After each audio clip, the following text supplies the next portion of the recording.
Hey everybody, this is Troy from Susan Entertainment, your one stop for all things entertainment, and we're here to discuss Spider-Man Far From Home!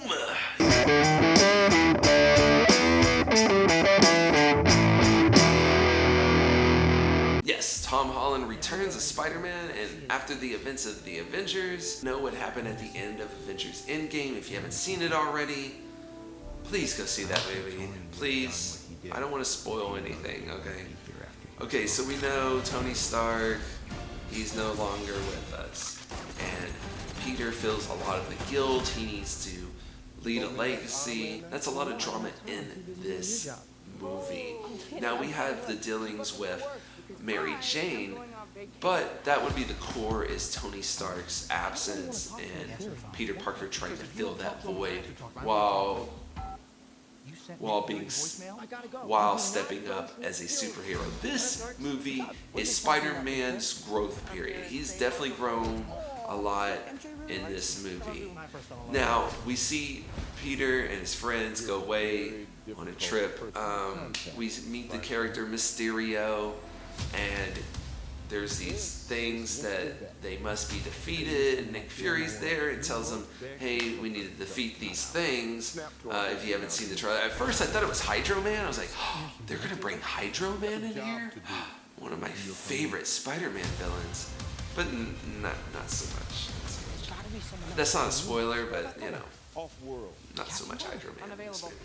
Jake Gyllenhaal as Mysterio, maybe the best villain so far since Spider-Man 2, the Raimi films, Dr. Octopus. I will say that. You know, Jake Gyllenhaal can act his ass off, and he gives a great performance as Mysterio. I know a lot of fans love Mysterio, and I think he's really given justice in this movie. Basically, yeah, the first half of this movie is kind of a high school-ish movie, and then the later half we kind of get into the Spider-Man stuff. I think this movie is about as on par with Homecoming.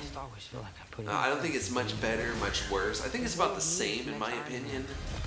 So I would say it's alright, but for a Spider-Man fan, it's absolutely going to be a must-see. You got to see this if you're a Spider-Man fan. A must-see for Spider-Man fans. It's alright for regular movie-going. You're going to get the comedy. There's a lot of comedy. It works. And the action is great.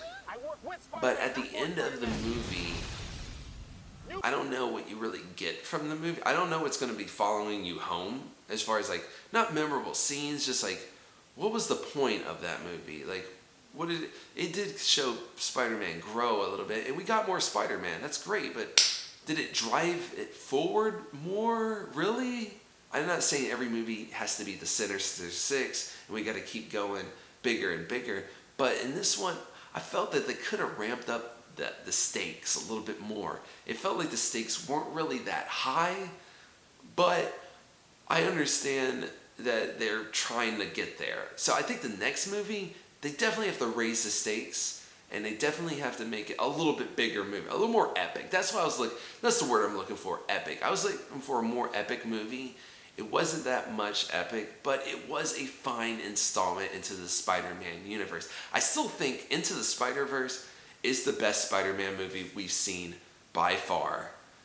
Even better than the Raimi films. That's just my opinion. My favorite Spider-Man movie is Into the Spider-Verse. Into the Spider-Verse, Spider-Man 2, Spider-Man 1, and then Far From Home and Homecoming, about on par. You could just kind of put them into one movie, really. They're about, you get about the same amount from both of them. Of course, Homecoming's got Tony Stark, so that definitely helps a lot. So I'd maybe edge, Homecoming a little bit more. And then the other two Amazing Spider-Man movies, I don't care. You can throw them both together as last place. I'm sorry, I didn't care for those ones. Have you seen Spider-Man Far From Home?